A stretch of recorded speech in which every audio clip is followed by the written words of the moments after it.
नमस्कार, मैं हूं अभय उपाध्याय और आप देख रहे हैं मुद्दा हिमाचल का।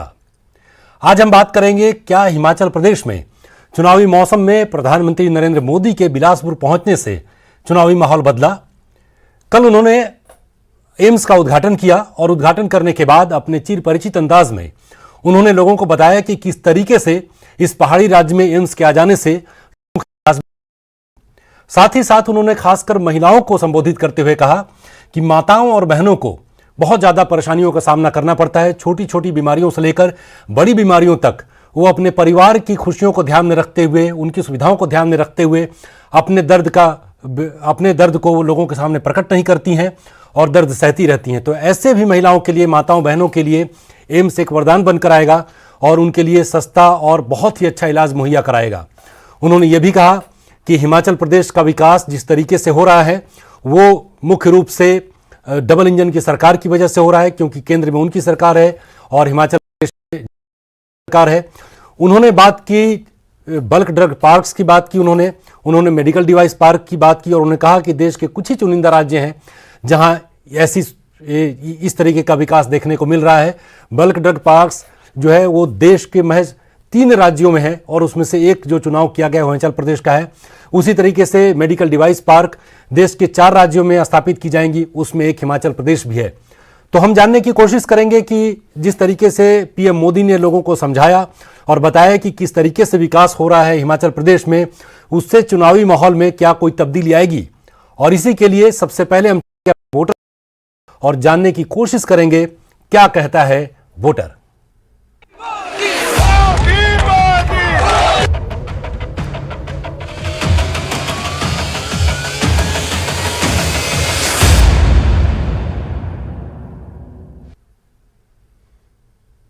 चलिए, और इस मुद्दे पर बातचीत करने के लिए आज हमारे साथ मौजूद रहेंगे संजीव देष्टा।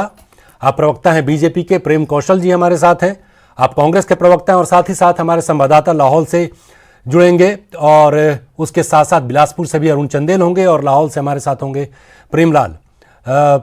ये इनसे हम जुड़ेंगे और जानने की कोशिश करेंगे हमारे क्या कहते हैं वोटर, हमारा क्या कहता है, और जो पार्टियों के नुमाइंदे हैं उनसे ही बात करेंगे। लेकिन आपको पहले पीएम नरेंद्र मोदी का वो बयान सुनवाते हैं जिसमें उन्होंने समझाया कि किस तरीके से प्रदेश का विकास हो रहा है और खासकर महिलाओं को जो संबोधित करते हुए उन्होंने फायदे गिनवाए, वो सुनिए। उसके बाद इस मुद्दे को हम आगे बढ़ाएंगे। आज एम्स मेडिकल कॉलेज जिला अस्पतालों में क्रिटिकल केयर सुविधाओं और गांवों में हेल्थ एंड वेलनेस सेंटर बनाने पर एक सीमलेस कनेक्टिविटी पर हम काम कर रहे हैं। सरकार की इस प्रकार की योजनाओं का सबसे बड़ा हमारी माताओं को, बहनों को, बेटियों को मिला है। और हम तो जानते हैं हमारी मां बहनों का स्वभाव होता है, कितनी ही तकलीफ हो, शरीर में कितनी ही पीड़ा होती हो, लेकिन वो परिवार में किसी को बताती नहीं है। इन माताओं की चिंता कौन करेगा? क्या मेरी माताएं इस प्रकार की यातनाएं चुपचाप सहती रहे? ये बेटा किस काम का? माताओं, बहनों, बेटियों सुविधा, सम्मान, सुरक्षा और स्वास्थ्य डबल इंजन की सरकार की बहुत बड़ी प्राथमिकता है। तो चलिए, जैसा मैंने आपको कहा था कि पीएम मोदी ने महिलाओं को संबोधित किया, बताया किस तरीके से उनका स्वास्थ्य सबसे जरूरी है। उसी तरीके से जब उन्होंने बल्क ड्रग पार्क की बात की तो युवाओं को समझाने की कोशिश की कि रोजगार के कितने अवसर उत्पन्न होने वाले हैं और उन्होंने डबल इंजन सरकार को इसका श्रेय दिया। तो इस मुद्दे को हम आगे बढ़ाते हैं। हमारे रिपोर्टर्स अलग अलग जगहों से हैं। सबसे पहले हम उनके पास चलेंगे। हमारे साथ अरुण चंदेल जुड़े हुए हैं बिलासपुर से, जहां कल एम्स का। अरुण के पास चलते हैं और जानने की कोशिश करते हैं कि पीएम मोदी ने जिस तरीके से लोगों को संबोधित किया, वहां से क्या कुछ माहौल इस तरीके से बदला है कि चुनाव को लेकर अब सरकार के काम का आकलन करने में लोगों ने तेजी अपनी दिखाई है, उसके बारे में उसका आकलन कर रहे हैं, और क्या जो पीएम मोदी ने कहा उसका आम लोगों पर क्या प्रभाव पड़ा है, ये जानने की कोशिश करेंगे। अरुण, आपके पास।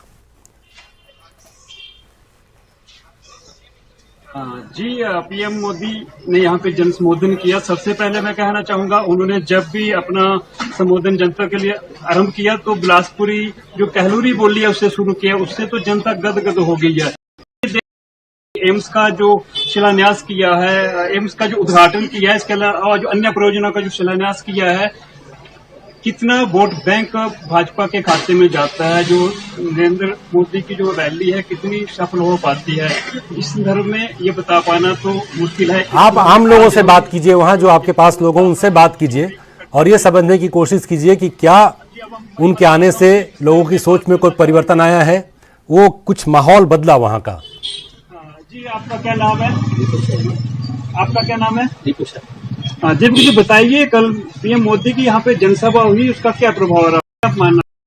कोई प्रभाव नहीं है। आधे अधूरे एम्स का उन्होंने उद्घाटन कर दिया, ना उसमें ऑपरेशन थिएटर शुरू हुआ है, डीजल टैंक बढ़ने उसकी कोई परमिशन नहीं है और ना मोदी जी कोई पैकेज दे के गए।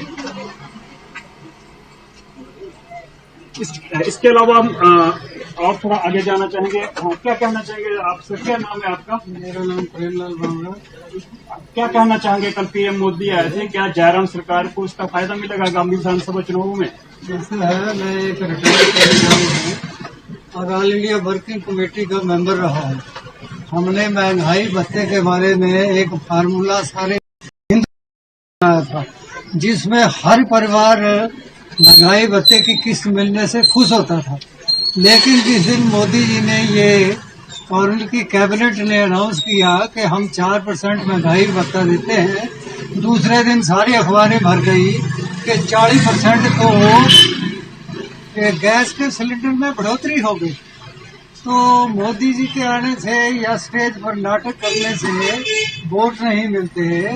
जितनी ये रोज करोड़ों रुपए की, हजारों करोड़ों रुपए की हिमाचल सरकार के मंत्रिमंडल के सभी मंत्री कि हमने विकास के लिए इतने करोड़ रुपया लगा दिया है, अगर इनका नार्को टेस्ट किया जाए तो पता लग जाएगा कि धरती पर कितना विकास हुआ है और कितना ये मंत्रीगण खा गए हैं।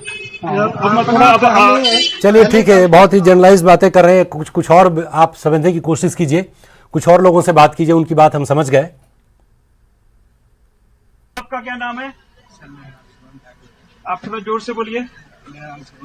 आप क्या कहना चाहेंगे, पीएम मोदी का यहाँ पे दौरा हुआ है, उसका क्या प्रभाव पड़ा है? जहाँ तक यहाँ पे लग रहा है कि प्रभाव तो बन भी सकता है। आपका क्या मानना है, कल पीएम मोदी यहाँ पे आए थे, यहाँ पे एम्स का शिलान्यास उद्घाटन किया गया, इसके अलावा अन्य जो योजना थी उनका यहाँ पे शिलान्यास रखे गए हैं, क्या कहना चाहेंगे आप? अभी काम जो है चल रहे हैं और जो शिलान्यास किया गया, उद्घाटन किया गया है, उद्घाटन जो है आधे कार्य के ऊपर किया गया है। देखिए यहाँ पर अलग अलग उनकी आवाज, चलिए ठीक है अरुण, आपके पास हम आएंगे एक बार फिर से, भी आपकी आवाज साफ नहीं आ रही है।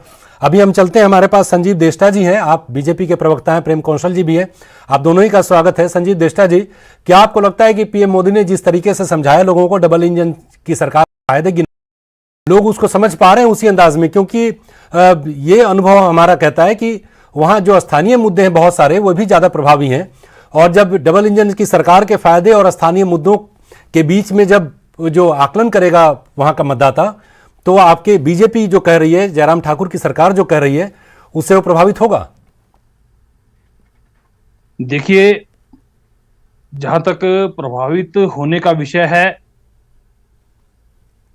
देश के माननीय प्रधानमंत्री नरेंद्र मोदी जी जिस तरह से कल बिलासपुर के लुनू मैदान में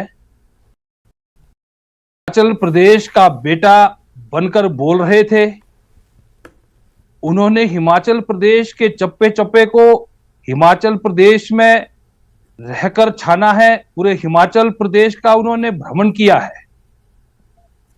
उस आधार पर हिमाचल प्रदेश के लिए जो योजनाएं बननी चाहिए, उन योजनाओं को यहां पर केंद्र सरकार द्वारा बनाया जा रहा है और हिमाचल प्रदेश उन योजनाओं को निरंतर लागू कर रहा है। इसका उदाहरण माननीय प्रधानमंत्री जी ने कल उन्होंने जब ये कहा अपनी रैली के संबोधन में, जब उन्होंने अपने संबोधन में कहा कि दिल्ली से जितने भी योजना या जितने भी काम नरेंद्र मोदी जी हिमाचल को देते हैं, हिमाचल प्रदेश की सरकार उन योजनाओं को धरातल पर उतारती है और निश्चित रूप से हिमाचल प्रदेश के लोगों को उसका लाभ मिलता है। ठीक है, ठीक है, हमने लोगों के रिएक्शंस भी देखे, हम चलेंगे स्पीति भी चलेंगे, वहां भी हमारे संवाददाता प्रेमलाल मौजूद हैं। प्रेम कौशल जी, जैसा आपने क्लेम भी सुना और आम लोगों की बात भी सुनी, स्थानीय स्तर पर तो यह प्रभाव गया कि जैसे ही एड्रेस कर पीएम, लोग भावुक हो गए, इमोशनल हुए, क्योंकि वहां की भाषा में, वहां की बोली में बात करने से लोगों पर एक प्रभाव पड़ता है। तो क्या आपको लगता है कि पीएम मोदी के आने से जो थोड़े बहुत नाराज होते हैं बीजेपी से, इन जिस तरीके से वो एड्रेस करते हैं और जिस तरीके से फायदे काउंट करवाते हैं, उससे झुकाव उनकी तरफ होगा? प्रधानमंत्री नरेंद्र मोदी ने जब जब हिमाचल आए हैं, हिमाचल वासियों को निराश किया है। 2 लाइनें पहाड़ी में बोलने से किसी का पहाड़ी प्रेम नहीं झलक सकता।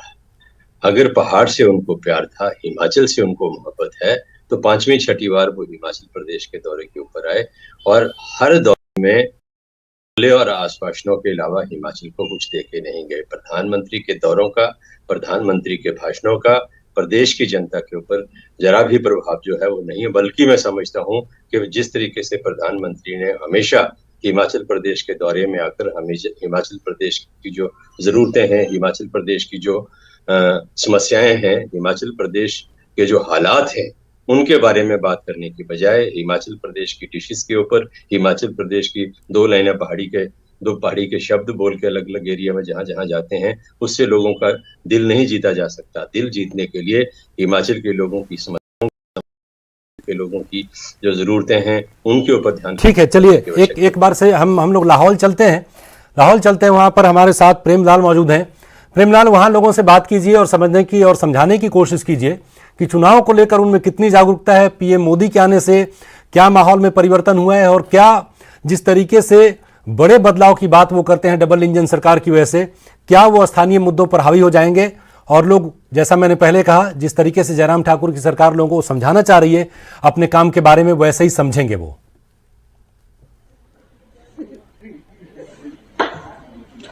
जी बिल्कुल। लाहौल स्पीति के मुख्यालय केलोंग के मैं हूं और मेरे साथ कुछ स्थानीय लोग भी हैं, उनसे जानना चाहेंगे। जी, अभी जो है पिछले कल ही प्रधानमंत्री जी ने एम्स बिलासपुर का जो है उद्घाटन किया और लोगों को समर्पित किया, तो इससे जो है डबल इंजन की सरकार जिस प्रकार से हिमाचल प्रदेश में चल रही, तो क्या लगता है कि इससे लोगों के सोच में बदलाव आएगा या किस तरह का रहेगा, ये बता सकते? ये बड़ी अच्छी बात हुई है। वैसे तो इतना बड़ा संस्थान जो स्थापित हुआ हिमाचल में पहली दफा, लेकिन हमारा तो अनुरोध है सभी विभागों का जो है ना, विशेषज्ञ वगैरह सभी हमेशा उपलब्ध होना चाहिए और तभी जाके लोगों को इसका लाभ होगा। इससे खुशी तो हुई है सभी लोग, जनता को इस एम्स का पहली बार एम्स का स्थापित होना है हिमाचल प्रदेश में।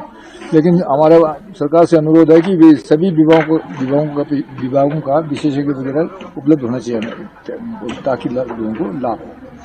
जी, इनका साफ तौर पर कहना है कि जिस प्रकार से एम्स बिलासपुर में हो, क्योंकि यहाँ के लोगों को, लाहौल स्पीति के लोगों को जो है चंडीगढ़, दिल्ली जाना पड़ता था और इससे जो काफ़ी दिक्कतें जो है यहाँ के लोगों को आती। इनका साफ तौर पर कहना है कि जो एम्स बना है तो इसमें जो सभी तरह के जो विभाग जो इसमें जो है होने चाहिए। जी ठीक है, आप वहाँ और भी लोग होंगे, उनसे बात करने की कोशिश कीजिए। आपके पास लौटेंगे हम एक बार फिर से। संजीव जी, ये तो लग रहा है कि एम्स एक ऐसा मुद्दा है जहां हर एक राज्य में अभी उस तरीके से उपलब्धता इसकी नहीं थी। मोदी सरकार ने निश्चित तौर पर इसमें बहुत तेजी से काम किया है, हिमाचल प्रदेश में भी स्थापित हुआ, ये एक बात लोगों के समझ में आ रही है। लेकिन जो दूसरे मुद्दे हैं, क्या आप लोग समझा पा रहे हैं? क्योंकि महंगाई की बात होती है तो ये ठीक है कि अंतर्राष्ट्रीय स्तर पर महंगाई है, चीन की भी अर्थव्यवस्था बहुत ही नीचे चल रही है, लेकिन क्या ये सब अंतर्राष्ट्रीय उदाहरण देकर जो स्थानीय तौर पर महंगाई है उसके बारे में जो नाराजगी है लोगों की, उसको आप शांत कर पाएंगे, समझा पाएंगे? देखिए, जहां तक महंगाई का विषय है, वे आप स्वयं भी मान रहे हैं कि ये एक अंतर्राष्ट्रीय मुद्दा है। जिस तरह से कोविड-19 के कारण पूरा विश्व कोविड की चपेट में रहा, हिंदुस्तान में भी कोविड ने काफी बहुत प्रभावित किया, फिर भी हमारी देश की सरकार ने, चाहे हमारे हिमाचल प्रदेश की सरकार है और देश के हमारे जितने भी जनमानस है, किसी को किसी भी तरह की कोई समस्या हमारी डबल इंजन की सरकार ने नहीं आने दी। और जहां तक विषय रोजगार का आता है, जिस तरह से हिमाचल प्रदेश में कल ही एम्स का उद्घाटन हुआ और हिमाचल प्रदेश के अंदर बल्क ड्रग पार्क आया। हिमाचल प्रदेश नहीं, ये तो आया नहीं है ना, अभी तो इसकी घोषणा हुई है, केंद्र की सरकार अभी तो इसकी घोषणा हुई है। यही तो मैं पूछ रहा हूं आपसे कि क्या है उनको लेकर लोग इतने निश्चिंत हो जाएंगे कि रोजगार के अवसर उपलब्ध हो जाएंगे। देखिए, ये ठीक है, कई राज्यों के मुकाबले हिमाचल प्रदेश की स्थिति अच्छी है, लेकिन लोग तुलना से नहीं संतुष्ट होते हैं। आखिर जो भी वर्ग है, मैं देखता हूं मेरे पास अभी सोशल मीडिया पर रिएक्शंस भरे पड़े हैं। थोड़ी देर पहले हमने सोशल मीडिया पर भी लाइव किया था। ज्यादातर लोग बात करने वाले और बहुत ही एट रैंडम में पहुंचते हैं इस पर, जब नोटिफिकेशन जाता है ओपीएस की बात करते हैं, बागवानी के मुद्दे की बात कर रहे हैं, महंगाई की भी बात कर रहे हैं। तो मैं वही आपसे जानना चाह रहा हूं कि जो इतनी घोषणाएं हो रही हैं वो मूर्त रूप अपना ले लेंगी, वो बन भी जाएंगी, लेकिन आप समझा पा रहे हैं क्या? लोग समझने को तैयार हैं आपकी बात? 5,000 करोड़ का हमारी इकोनॉमी है, सिर्फ सेब की है। इस वर्ष हमारे सेब की जो इकोनॉमी है 5,000 करोड़ से ऊपर की जाने वाली है। और हिमाचल प्रदेश में जिस तरह से, जब मैंने पहले भी कहा कि 6 मेडिकल कॉलेज हिमाचल प्रदेश में होना अपने आप में एक गर्व का विषय है। यदि इसको सकारात्मक दृष्टिकोण के साथ देखा जाए, जितने भी हिमाचल प्रदेश के अंदर प्रोजेक्ट आए हैं, और हमारे जो केंद्र की सरकार है वो सिर्फ घोषणा नहीं करती, बल्कि प्रोजेक्ट डिटेल बनाकर बजट को भेजकर साबित करके बताती है। ठीक है, चलिए ठीक है, वही बात कौशल जी। अब इसमें तो बातें वही हैं कि हमने काम किया है और लोग इस बात को समझेंगे। हालांकि जो बार बार हम लोग बात करते हैं कि बहुत लंबी चौड़े अपने बात को विस्तार नहीं भी दें, क्योंकि लोग ही सीधे सीधे सिमट कर आते हैं महंगाई और दूसरे जो स्थानीय मुद्दे हैं, रोजगार के मुद्दे। लेकिन क्या आपको लगता है, क्योंकि जब चुनाव में उतरेंगे तो पार्टियां समझाने की कोशिश करेगी, सरकार भी समझाएगी, दूसरे राज्यों के मुकाबले रोजगार की स्थिति यहाँ पर ठीक है, महंगाई राष्ट्रीय और अंतर्राष्ट्रीय मुद्दा है, तो आपको लगता नहीं है कि आप जो जोर दे रहे हैं इन बातों पर, शायद हो सकता है कि लोगों पर उतना प्रभाव नहीं पड़े और लोग समझ जाएं कि जब परिस्थितियां पूरे दुनिया के लिए एक जैसी हैं तो हम क्यों इसको लेकर शिकायत करें और सरकार क्यों बदलें?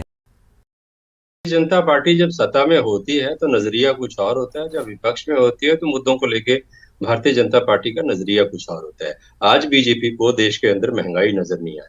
आज अंतर्राष्ट्रीय हालात के साथ जो है वो बीजेपी महंगाई की तुलना कर रही है, बेरोजगारी की तुलना कर रही है।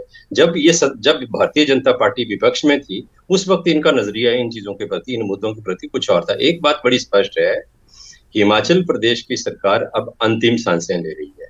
प्रधानमंत्री नरेंद्र मोदी को हिमाचल प्रदेश की जनता इस बात का एहसास कराएगी कि उनके जुमले और उनके जो लच्छेदार भाषण है, अब उनका जनता के ऊपर कोई असर नहीं है।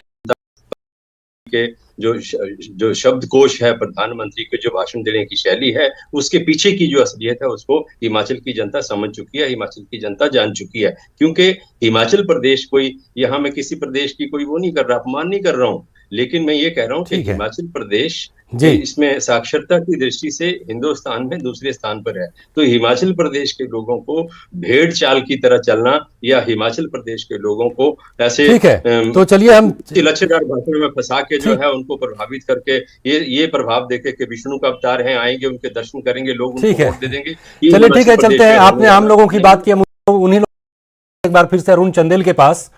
अरुण, क्या आपको लगता है कि जो स्थानीय मुद्दे जिसकी बात अभी एक सज्जन कर रहे थे, वो भी कह रहे थे कि महंगाई बढ़ी है और उसको लेकर वो चिंता जाहिर कर रहे थे, लेकिन महंगाई मौसमी होती है, हो सकता है आने वाले 2-3 महीनों में नियंत्रित भी हो जाए, और भी जो कारक होते हैं अंतर्राष्ट्रीय स्तर पर भी उनका भी असर सीधे सीधे अब तो पड़ता ही है। ऐसे में जो दूरगामी परिणाम वाले कार्य हैं, जैसे एम्स की बात पीएम कर रहे थे कल, बीजेपी की सरकार भी करती है, राज्य सरकार, जो बल्क ड्रग पार्क की बात है और मेडिकल इक्विपमेंट की बात है, उसके पार्क की बात है, मेडिकल डिवाइसेस पार्क की बात है, ये लॉन्ग टर्म इन्वेस्टमेंट है इसके लिए और वो हमेशा रहना है उनको। तो क्या जब लोग आकलन करते हैं इसका कि क्या हमारे लिए बेहतर है, तो ये मुद्दे, ये उपलब्धियां भारी पड़ेंगी बाकी जो स्थानीय मुद्दे हैं उनके ऊपर। देखिए, जो एम्स का जो शुभारंभ प्रधानमंत्री नरेंद्र मोदी ने किया है उसके प्रति तो एक खुशी की लहर है, लेकिन दूसरी ओर जब हम आते हैं बेरोजगारी और महंगाई की ओर तो उससे जनता त्रस्त है। तो ये तो मैं जरूर कहना चाहूंगा कि जो स्वास्थ्य सुविधा है इसमें तो एक मील का पत्थर एक साबित होगा जो एम्स का जो शुभारंभ है। और जो हिमाचल उपचार के लिए पीजीआई जाना पड़ता था, दिल्ली जाना पड़ता था। ठीक है, आप लोगों से बात कीजिए। वोट बैंक में ये जो जन समर्थन है वो परिवर्तित हो पाएगा। जी, आपका क्या नाम है? आप क्या कहना चाहेंगे? यहाँ पे देश के प्रधानमंत्री नरेंद्र मोदी आए थे, एम्स का शुभारंभ किया है, उसका क्या प्रभाव पड़ेगा? जयराम सरकार को कोई लाभ मिलेगा या नहीं? देखिए, पूरा लाभ मिलेगा जयराम सरकार को, क्योंकि डबल इंजन की सरकार है। मोदी जी आए हैं, इन्होंने एक और पंख लगा दिया है जयराम सरकार जी को। एम्स हॉस्पिटल दिया है, हाईड्रोजन कॉलेज दिया है, रेलवे लाइन दिया है, 4 लाइन दिया है। इतने बड़े बड़े प्रोजेक्ट हिमाचल में आए हैं है। और जयराम जी की सरकार अगली बार भी रिपीट होगी और आज अगली बार रिपीट होने के बाद मुख्यमंत्री बनेंगे, यही कहना चाहते हैं हम। ठीक है, आपके आसपास बहुत सारे लोग हैं, हाँ, उनसे उनका रिएक्शन लीजिए। राजेंद्र जी, क्या कहना चाहेंगे? देश के प्रधानमंत्री नरेंद्र मोदी बिलासपुर आए थे पिछले कल, उसका क्या इम्पैक्ट पड़ेगा? इसका ऐसा है जी कि विस्थापितों के शहर बिलासपुर में मतलब ये जो एम्स का उद्घाटन हो रहा, ये शहर वासियों के लिए एक बड़े अच्छे यानी सौभाग्य की बात है, क्योंकि वो बिलासपुर में कभी सोचा नहीं था कि जो वो इतनी बड़ी सौगात जो है वो बिलासपुर वासियों को मिलेगी मतलब, और इससे न केवल बिलासपुर बल्कि पूरे हिमाचल को इसका जो है वो लाभ होगा। तो इस करके देश के प्रधानमंत्री जो ये अच्छा यानी सौगात लेकर गए हैं, इसका जो है वो मौजूदा जो सरकार है हिमाचल में उसको जो है लाभ तो मिलेगा, लेकिन मुख्यमंत्री के प्रति जयराम ठाकुर जी के प्रति मतलब जो है जो प्रदेशवासियों का जो है वो कुछ नाराजगी भी है। तो अगर ये जो है वो रिपीट होकर आते हैं तो इनको मतलब जो है वो ये ध्यान देना होगा कि हिमाचल के जो नाराज है मतलब तबके मतलब उनकी नाराजगी जो है वो दूर की जाए मतलब ये। तो लाभ तो इनको जो है वो अच्छा मिलेगा, मतलब इसका सौगात तो मिली हुई है। हाइड्रो इंजीनियरिंग कॉलेज की मतलब जो मिला है, और यहाँ के जो बच्चे हैं या हिमाचल के जो बच्चे हैं मतलब इसमें दाखिला लेंगे हाइड्रो इंजीनियरिंग कॉलेज में, तो इनके बच्चों के लिए भी मतलब जो है ये बहुत अच्छा एक अवसर मिलेगा और अपनी जो है वो ठीक है अच्छी तरह से। चलिए एक बार फिर से हम आएंगे, अगर वक्त रहा तो आपके पास जरूर आएंगे अरुण, और इस पर रिएक्शन ले लेते हैं। हमारे दोनों ही प्रवक्ता जो हैं, प्रेम कौशल जी, आपने कुछ ऐसे लोग भी मिले जो कह रहे थे इसका कोई प्रभाव नहीं पड़ेगा, अब ऐसे लोग भी मिल रहे हैं उसमें जिनको लगता है कि न सिर्फ लोगों को इलाज की सुविधाएं मिलेंगी बल्कि जो डिफरेंट मेडिकल कॉलेजेस हैं उसमें यहाँ के लोग पढ़ेंगे और एक बहुत ही अच्छा माहौल बनता सा दिख रहा है। तो ऐसा नहीं कि सारे लोग नाराज ही हैं, और जैसा उन्होंने कहा कि ये इस तरह की उपलब्धियां जो हैं विकास के काम लोगों के बीच में और सरकार के बीच में सेतु का काम करेंगी, जिस पर जाकर ये अपनी और भी उपलब्धियां बता सकेंगे और उनकी नाराजगी दूर करने की भी कोशिश करेंगे। स्वास्थ्य सेवाओं के संदर्भ में मैं इतना कहना चाहूंगा कि हिमाचल प्रदेश के अंदर जो 6 मेडिकल कॉलेज हैं, 3 बन रहे हैं, वर्किंग फंक्शनल हैं, और टांडा, नेरचौका मेडिकल कॉलेज, आईजीएमसी, ये सारे के सारे कॉलेज कांग्रेस की सरकारों द्वारा दिए गए कॉलेजेस हैं, जिनका बीच बीच में श्रेय लेने की भारतीय जनता पार्टी के लोग कोशिश करते हैं। एम्स का उद्घाटन जो है, आधे अधूरे एम्स का उद्घाटन प्रधानमंत्री करके गए हैं, और इसके अलग अलग विभागों का उद्घाटन करने की परंपरा जो है वो शुरू हो गया, 2 बार इसका उद्घाटन हो गया। तो ये इसके उद्घाटन से कोई समस्या भारतीय जनता पार्टी की हल होने वाली नहीं है। स्वास्थ्य सेवाओं में बहुत बार हिमाचल प्रदेश को राष्ट्रीय स्तर के ऊपर जो है वो प्रथम स्थान प्राप्त हो चुका है। ये आपको ध्यान ये जयराम ठाकुर जो हैं, इनकी सरकार को और इनका नेतृत्व को किसी तरह की ऑक्सीजन प्रधानमंत्री के दौरे से, इस उद्घाटन से मिलने वाली नहीं है। भारतीय जनता पार्टी हिमाचल प्रदेश में पराजित होगी और कांग्रेस पार्टी की सरकार लोगों के सहयोग से आशीर्वाद। चलिए संजीव देष्टा से इस पर ले लेते हैं रिएक्शन, हमारे पास जितना वक्त है। संजीव देष्टा जी, कांग्रेस का तो यही मानना है कि सारे जो काम शुरू किए गए थे उनके द्वारा शुरू किए गए थे, आप श्रेय लेने में आपकी मास्टरी है। कांग्रेस अगर अपना ये बरसाती चश्मा उतार कर देखे, ये जो सारे काम भारतीय जनता पार्टी की सरकार में हुए हैं और इन्होंने सिर्फ घोषणाएं मात्र की थी, नहीं था। सारे बजट का प्रावधान भारतीय जनता पार्टी की सरकार में हुए हैं और भारतीय जनता पार्टी जो बोलती है वो करती है। और 80 करोड़ कांग्रेस का अपना बजट जो कांग्रेस का अपना ही कोई स्टैंड नहीं है। बोलना बंद करिए। कांग्रेस के सभी लोग आज भारतीय जनता पार्टी में आ रहे हैं। वो इसलिए आ रहे हैं क्योंकि उनको लग रहा है कि नेतृत्व क्षमता यदि अगर है तो भारतीय जनता पार्टी के अंदर है, भारतीय जनता पार्टी में ही उनका भला हो सकता है। परंतु जहां तक ये एम्स के आधे अधूरे की बात कर रहे हैं, बढ़ाने के लिए आर्थिक तौर पर हिमाचल को बर्बाद करने में, और मुझे लगता है कि महंगाई जो है वो आज इतनी चरम पर मुझे लगता है कि आपके कोई ना कोई संवाददाता आप उनको एम्स के कैंपस में ले जाकर देख सकते हैं कि वहां पर कितना काम हुआ है। परंतु जब कोई आप नया मकान बनाते हैं, थोड़ा बहुत कोई कमियां रह जाती है, वो धीरे धीरे चलता है। ठीक हर है। बार आईजीएमसी कब का चलिए। बना हुआ हॉस्पिटल है, ठीक है संजीव परंतु जी। आज भी उसका चलिए, आज हमारे पास वक्त इतना ही है। आपके पास इतना मौका था अपनी बात को रखने का। और प्रेम कौशल जी, आपका बहुत बहुत धन्यवाद, आपने भी अपनी बात रखी सामने। संजय देष्टा, आपका भी बहुत बहुत शुक्रिया। और हमारे संवाददाता प्रेमलाल और अरुण, आप दोनों का भी बहुत बहुत शुक्रिया। तो आज कहता है वोटर में इतना ही। हम इस अलग अलग मुद्दों पर हिमाचल प्रदेश के लिए जो जरूरी है उस पर बात कर रहे हैं, साथ चुनाव के इस मौसम में जानने की कोशिश करेंगे कि इन मुद्दों पर वोटर का क्या कहना है। आज के लिए फिर इतना ही। बाकी खबरों के लिए आप देखते रहिए न्यूज़ 18 जम्मू कश्मीर लद्दाख और हिमाचल। नमस्कार।